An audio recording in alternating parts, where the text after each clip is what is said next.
കാപ്പ ഉത്തരവ് ലംഘിച്ച് തൃശൂർ ജില്ലയിൽ പ്രവേശിച്ച കുപ്രസിദ്ധ ഗുണ്ടയെ ആളൂർ പോലീസ് പിടികൂടി.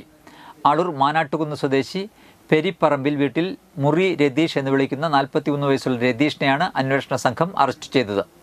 6 മാസത്തേക്ക് തൃശൂർ റവന്യൂ ജില്ലയിൽ പ്രവേശിക്കുന്നതിന് സഞ്ചലന നിയന്ത്രണ ഉത്തരവ് നിലനിൽക്കെ ആളൂർ പോലീസ് സ്റ്റേഷൻ പരിധിയിലെ മാനാട്ടുകുന്ന് എന്ന സ്ഥലത്ത് പ്രവേശിച്ചതിനെ തുടർന്നാണ് രതീഷിനെ കഴിഞ്ഞ ദിവസം മാനാട്ടുകുന്ന് കാഴ്ചപ്പള്ളിക്കാവ് ക്ഷേത്ര പരിസരത്തു നിന്നും ആളൂർ പോലീസ് അറസ്റ്റ് ചെയ്തത്.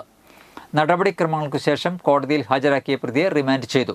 ആളൂർ കൊടകര പോലീസ് സ്റ്റേഷനുകളിലായി 5 വധശ്രമ കേസിലും 2 അടിപിടി കേസിലും 1 കവർച്ചാ കേസിലുമടക്കം 10 ക്രിമിനൽ കേസുകളിലെ പ്രതിയാണ് ഇയാൾ.